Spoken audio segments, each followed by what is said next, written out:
Legit nga pala talaga mga mare. Napakasarap. Hello mga mare, welcome sa aking YouTube channel, Maring Tess Baron. Ngayon nga po mga mare, ay magluluto po ako ng ginisang repolyo at maglalagay po ako ng 3 pirasong itlog at carrots.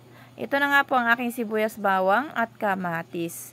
So maglagay din po tayo ng Knorr liquid seasoning, paminta, oyster sauce. So ito po yung aking afford na oyster.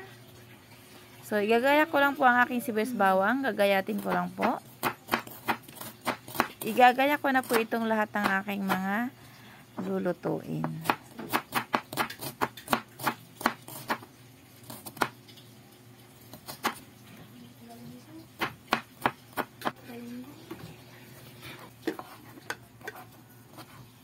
So, yan na po ang aking kamatis. Babalatan na po natin ang repolyo. So, wala po talaga ibang repolyo akong nabili. So, ayan. Natin lang po siyang gagayatin ng pa-stripes. Ayan, ganyan. So, ito naman po ang aking napakasariwang repolyo. So, hihiwain lang din natin ang paganyan.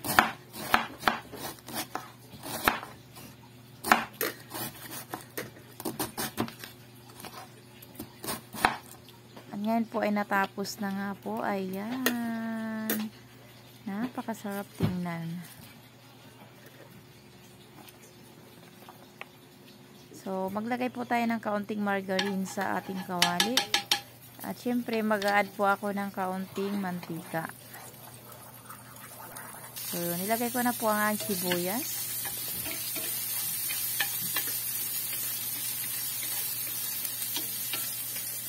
Isunod na rin po natin ang bawang.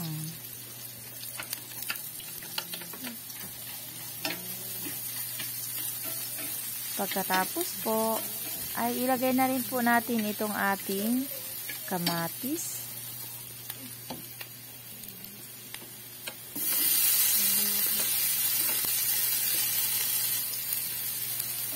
Halo-haluin lang po natin. So, ngayon po ay pwede na po nating ilagay ang ating carrots. Ayan. So, ilagay na po natin.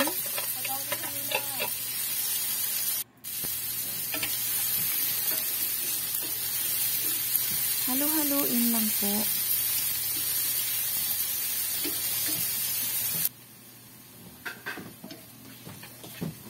At i-add na po natin ang ating 3 pirasong medium egg.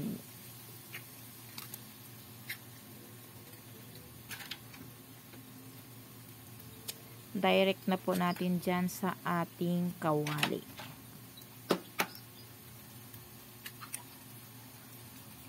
Ayan. At halo-haluin po ulit natin. Ayan.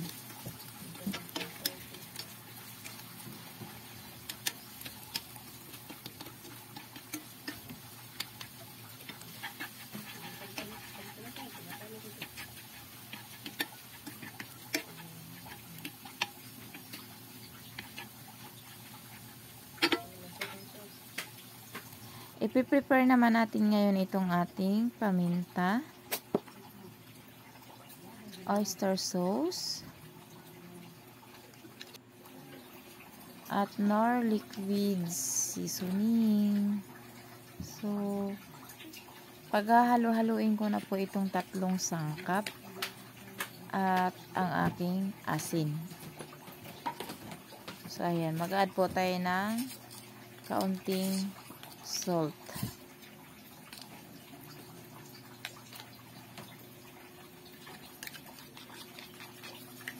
Mix-mix lang po natin para matunaw po itong ating asin.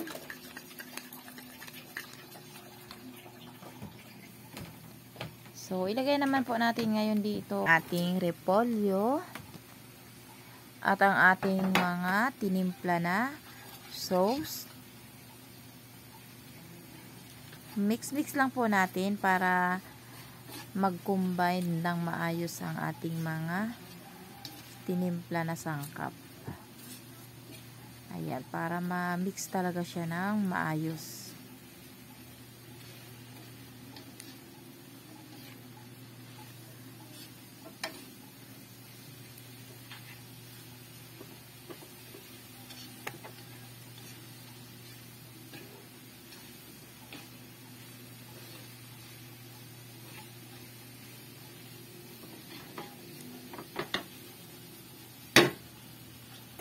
O, diba? Paliliparin ko sana yan. Kaya lang hindi pala ako marunong. Charot.